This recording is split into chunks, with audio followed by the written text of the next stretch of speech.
But I appreciate it. And actually, I didn't want to do this today. Originally, I was kind of bummed out. I was on the train, and I saw the front page of the headlines, and I saw the picture on the paper, and pictures in the paper, and I realized a great man had passed away this morning. And I thought, Jesus, Morgan Freeman died. Oh. Explain that one a little bit. So I was very honored when Barb and Anand asked me to do this. There's an old saying that you get what you pay for. In recognition of that, here goes nothing. This is not the first time I did stand up here for a Celtic we had done it many, many years ago, about 20 years ago.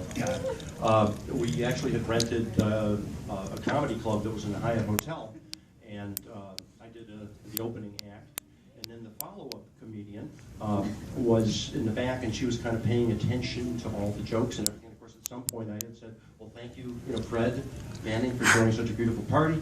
And of course, turned out the second comic was like an insult comic, sort of like Don Rickles with a bun. And she then proceeded to do about 17 minutes of Fred jokes. So, you like Fred Flintstone, are you? So you go yabba dabba do you, Fred? Now, Fred, he had, his sense of humor had been removed surgically along with his tonsils when he was 7. It was a combination deal. And so he didn't find that funny. And then she goes, let's see, Fred Mertz. Are you a cheap asshole like Fred Mertz? And then there was Fred Bassett. There was just a million Freds. Who knew? And Fred was sinking. He didn't find it funny. So in a nutshell, that's how Barb Basham became head of HR.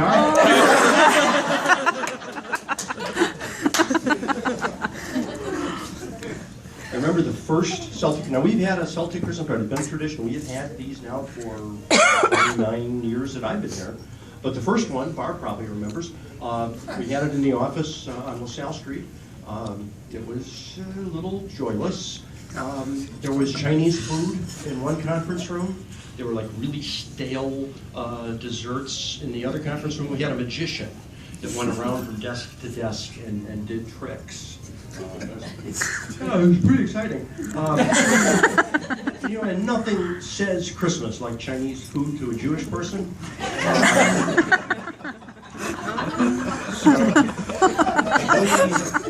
So we went on. In other years, we had the Polyester Club. We had we had a million parties, different places and everything. One year we did a murder mystery, and everybody walked around trying to figure out who killed Sales.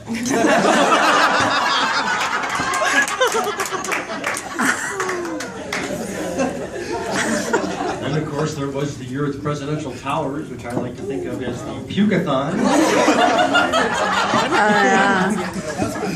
We couldn't walk back to the fountain in the middle of Presidential Towers. In fact, that started a tradition that, we never have the Christmas party in the same place twice. And I'm thinking, geez, this is a 3-hour open bar. I'm thinking, God, now we got to leave the tower. So I started my career 20 years ago. I started at CNA Insurance, which is that busting red building down the block and everything. And my major claim to fame initially was, and this is a true story, I started out as an underwriter, and I actually had issued a life insurance policy to Brian Piccolo of the Bears about 10 days before he died. True story. And that was when they discovered that I was management material. And then finally, I was in underwriting for a long time, and one of the joys I would get would be explaining underwriting policy. And in those days, underwriting manuals used to be very explicit and everything. So, any kind of medical condition, there was a handling for it and everything. In fact, even like mental retardation had, categories. So if you were a politically incorrect, but if you were imbecile, if your IQ was between like 10 and 50, and if you were a moron, your IQ was between like 51 and 70, and you were an idiot if you were 81 to 90 or something. One time on the phone with an agent, it's quiet in the afternoon, didn't know my voice carried, And I'm on the phone with the agent, and I said, no, you've got to be at least an idiot to be insured by CNA. And so I came to Celtic. And I was excited to come to Celtic because it was a small company. I didn't have to put up with that large bureaucracy and everything. And you know, in a large company, you got to work for years and years and years before you ever get any kind of advancement. I came to Celtic, and I was automatically made vice president of small group underwriting. I mean, my parents were proud. I was proud. Go to bars. I'm vice president and everything. I was really excited. Until the first day I came to Celtic, and they were showing me around. Here's your office. Here's this, and I was introduced to the vice president of typing.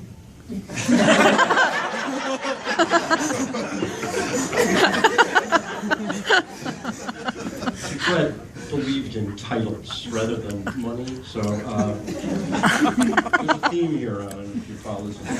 So for 29 years I've been here at Celtic. Initially I was in charge of small group underwriting, and after about 5 years we decided to get out of small group, and then they put me in charge of the planned services block of business. That was our third-party administrator down in Tampa that we've been partners with for a long time. And then after about 5 years they decided to run that block off. And then they put me in charge of special health, and they put me in charge of the transplant product, and after about 3 years, they decided to get out of the transplant market.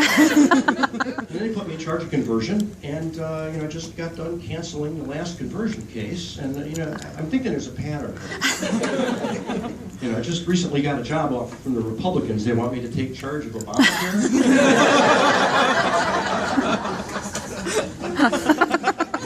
Conversion business, actually I'm going to miss it. I wanted to first of all commend Daniel Martinez and Pam and Bev Gorecki for having survived, work along with myself, having survived in the conversion business all these years without being indicted. Beyond a doubt, this was the greatest Ponzi scheme in the history. Never figured it out. Best never figured it out. It was absolutely wonderful.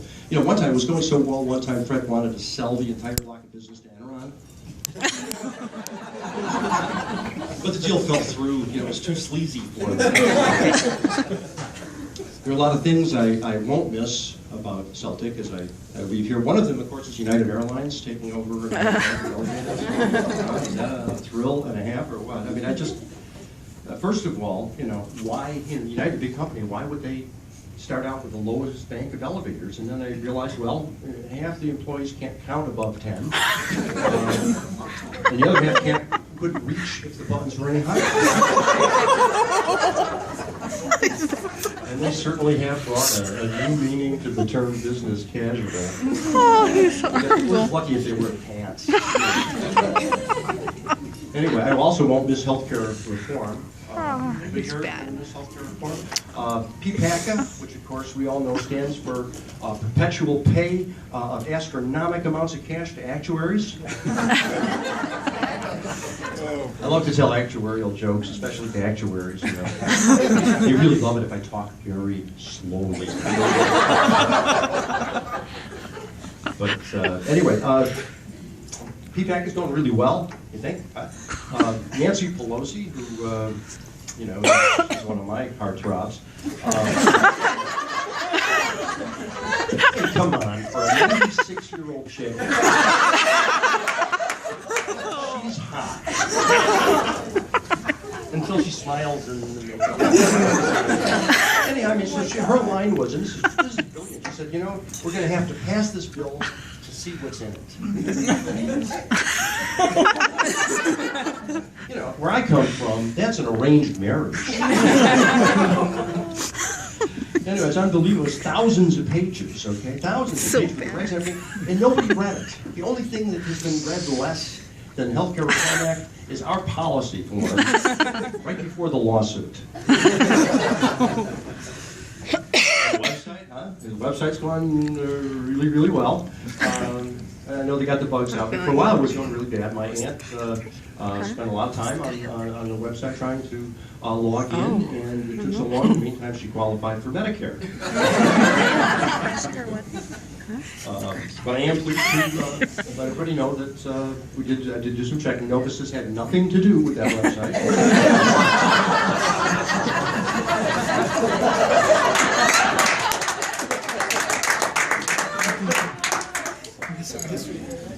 It's the only Novus's jokes. I may have to come back someday. So new Celtic The new Celtic, it's going to be interesting. We've spent a lot of time, as Armin says, we're transitioning from the old block to the new block. And of course, our primary concern is trying to be successful on the exchange. And, marketing is a key and important part of that. So they paid a huge amount of dollars to the consultant to come up with that marketing name that reaches out and grabs everybody by the throat. And they came up with Ambetter. Sounds like a maple syrup. This is Ambetterworth, doesn't it? But anyway, and I asked somebody, I said, why'd you come up with that? And he said, well, nobody else had it. But actually, I did hear that somebody in a corporate had wanted to make sure they began with an A, so that, when they listed the companies alphabetically on the exchange, we'd be right there. I guess nobody in corporate knew how to spell Aetna.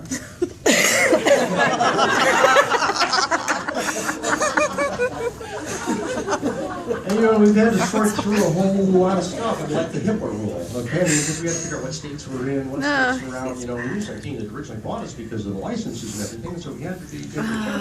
And under the HIPAA rule, if you pull out, you can't go back in for 5 years, which is pretty much the story of my first marriage. Oh my God. Wow. I will miss the people that are on the board. I don't have church for all of you, but office services, I certainly miss office services. I don't miss the fact that the front door is closed now. And when there's one of those meetings in the boardroom and you got to go to the bathroom and you run around and I have an advantage, okay? I've got Depends. I don't know. Dolores is always so cheerful. It's here. It's so wonderful. I mean, first of all, we worked at Celtic a long time. I mean, we used to be like the pigsty of the insurance industry. You go in the mail room, and then there was sludge up to your hips, and computer crap went all over the place. She organized everything. She color-coded it. And I think I can only imagine what her undies drawer must look like.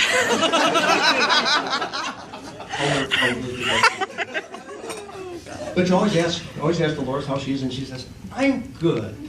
And I'm thinking to myself, geez, I wish I knew where your stash was.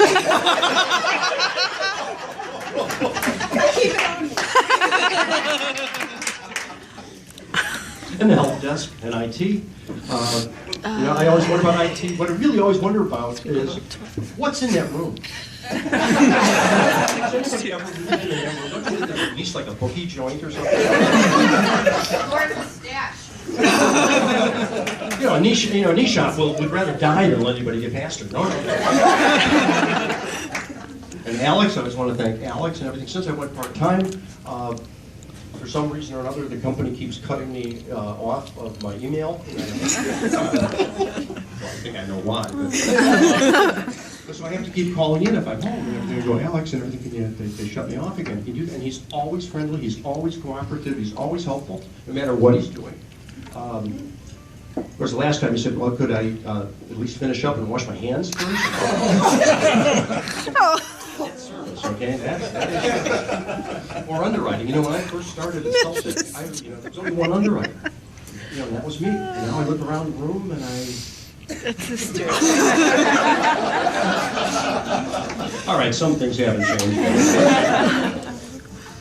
Karen Wegg. How about a round of applause for Karen Wegg? Yeah.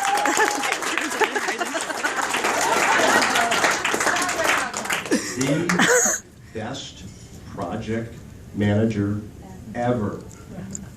Yes. We had put her in charge of the exchanges. We'd have been up a year ago. And I kind of imagine what Thanksgiving must be like at Karen's house. Everybody gathers around and gets their Excel spreadsheets.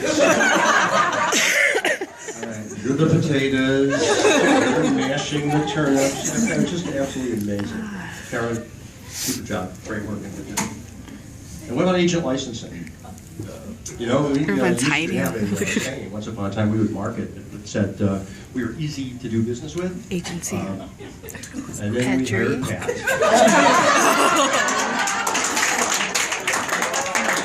Yeah. was her title. No, I didn't know it was her. We're still easy to do business with, sort of the way Attila the Hun.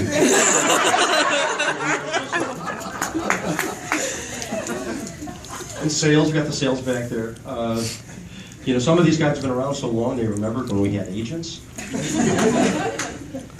Anyway, I mean, it's really something. I mean, we had all these people who were in charge of sales all the time. They were trying so desperately to get sales up, and here we sell 20 off-exchange policies, and we're trying to talk people out of keeping it. Like I said, I've been here too long. What about marketing? Mary Krudiak. I don't know, Mary's not here, I think, today. But I think the strain of, after writing all these, marketing pieces and Q&As and everything else, and suddenly she was tasked with writing a Dear John letter to an entire block of business. And it's so hard, to do that and say, it's not you, it's us. We think it's time that we see other carriers. For claims, Claims is Mike and Michelle and everybody are vying for the honor of doing the very last rescission in America. There's a trophy for that. And somebody asked Mike, they said, Mike, what about sex appeal? Any sex appeal? He says, yeah, that's number 276 in the queue. Claims to. Then we have our controller, David. David originally became an accountant because he lacked the people skills to be an actuary. And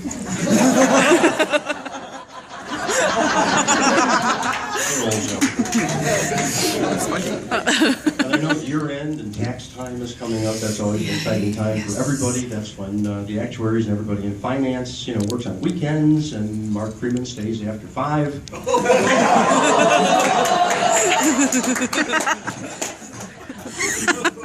And there are my friends in compliance. Stop. Fred never really emphasized compliance. He liked to kind of fly under the radar. So, anytime I would go to Juan or Aurora, and I would ask for, how my Montana filing was going, and I would ask, I said, do we have approval in Minnesota or Montana? And they would say, well, not quite, but they don't hate us. Think of that on the way home. You're going to love it. Finally, there is HR. And Barb Basham has still, despite my best efforts, she still has been the longest serving employee in the industry of Celtic. I never could pass her. Number 2. I tried to figure out why. And I realized it was because although we both had the same picture,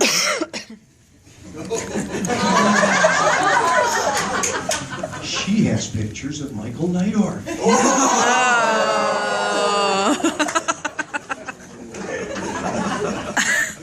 And finally, there's the man of the hour, Anand. And who's made all this possible. Big round of applause for you. Yeah. This is a man who gave up a big job at WellPoint, sold a big house in the beautiful suburbs of Connecticut, is now living in a cramped apartment in the city, and went to work here at Celtic. And they hired you for your judgment? What were you thinking? And I remember going into his office one time, and he was looking at a map of the United States, and he had a pile of black pins, and he was going up to the map, and every place where there was a troubled crisis area, he was sticking in a black pin. Let's see, we didn't get approved in Washington, and we got a market conduct study in Connecticut and Missouri, and we didn't get the rates approved in Minnesota. So there he is standing in front of a black map. And I, asked him to lighten up a little bit, and he's kept his spirit up during all of this. It's been a very challenging time, as he says. And I know especially it's going to be fun. He loves to party, and if he does like he did last year, at the bar later on, he does this thing where he sets fire to his fingers. Great skill in a CEO. And I'm thinking to myself, the only fire that Fred ever tried to light was under me. So I look around the room, and I see on faces people I've enjoyed working with. I see friends who are over here, who are gone. I try and look at the room the way Mark Basham would and think, so many friends, so many memories, so many severance packages. Ouch. And so I want to just thank you after all the years I've been here. It has been a great trip. I've enjoyed it very much. Thank you all for your friendship, your help, and for all the great material. Thank you very much.